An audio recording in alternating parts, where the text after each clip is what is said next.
Let's get ready for Mike's Night at the Fights.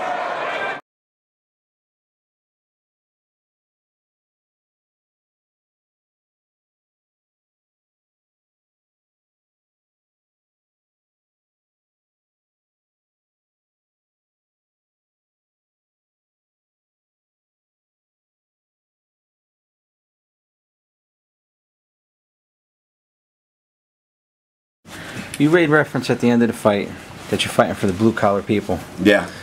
Tell us, how much does it mean to you to fight for that percentage of the American public? Yeah, you know, it means a lot because, you know what, you know, my last job was when I went and fought Soto Carrez. You know, now is when I'm able to do boxing 24/7. I was working a graveyard shift at Home Depot when I fought Soto Carrez.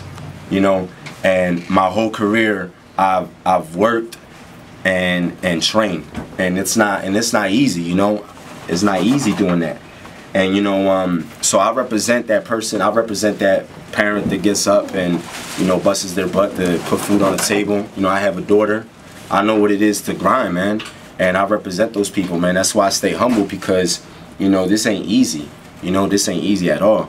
So, and even now, even the fact that I have the luxury where I can train and I don't have to worry about working, you know, I'm still grinding. You know what I mean? I'm still grinding. You know, and I'm just proud to represent hardworking people. My dad has 3 jobs. My dad works 3 jobs. He busts his ass. My mom, her whole life, you know, she works hard. You know, I come from a family that works hard, so I know what it is. And, you know, I'm proud to represent those people. Now, I want to get into the bigger picture here now. We're one step away from a world title shot.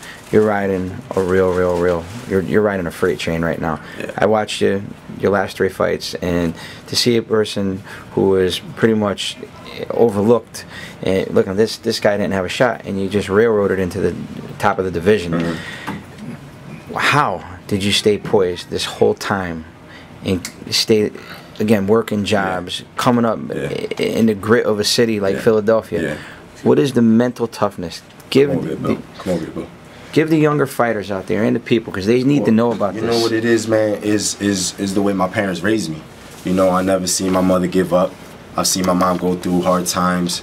I see my father go through hard times, and I never see my parents give up. And they instilled that hard work ethic in me.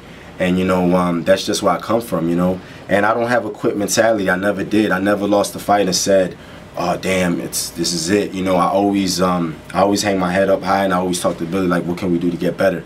And, you know, at this point, I get it. You know, I got the experience now, and that's what I needed, you know, just experience and to get seasoned.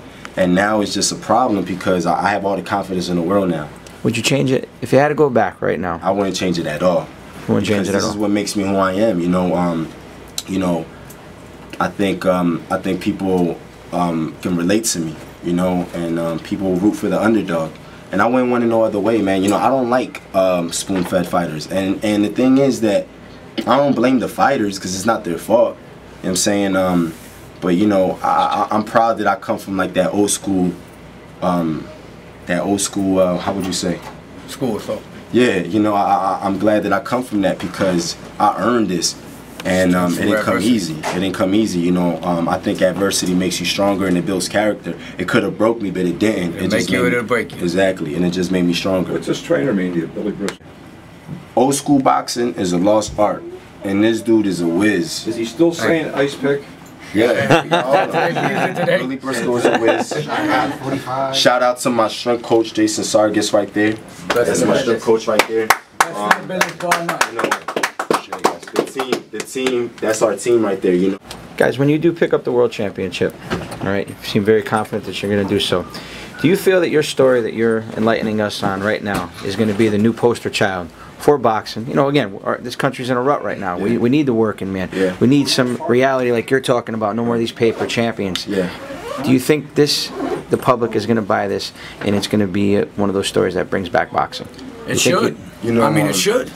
You know, thing is, like, we're the real, like, I'm the real Rocky Balboa. You feel me? And I guess that makes me Mick.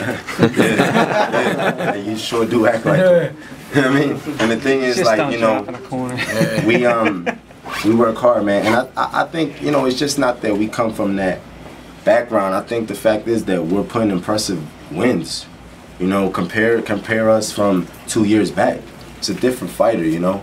I'm going for the kill, man. I'm relentless right now. I believe in my condition. I believe in my coach. Whatever, you know, my coach, I'm gonna give him mad credit for this knockout because he in the corner told me, God, double the hook and the right hand's gonna come. And I did it. And if you look at the film, when I doubled the hook, it opened up the right hand. And when he said something to me, I have all the confidence in the world that it's gonna work. I love when he gives me advice because it's like when he says it, it's like I believe in it. You know what I mean? I don't doubt what he tells me. So when he said double that right hand, double that left hook, the right hand's is gonna create the right hand. I knew it was there. So I said, all right, Bill. What's it like when you look at him when you're about to go into war in the first round? And you know that that's your chief second. That's your, that's your number one guy in your corner. I look at Billy, and the thing is that I'm not just fighting for myself. I don't want to let this man down. This man busts his ass his whole life, and you know, we're in this together.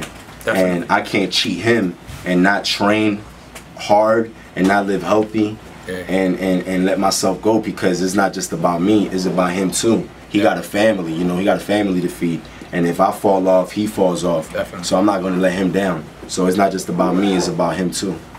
Well, we wish you guys luck, man. Thanks, man. Thank you.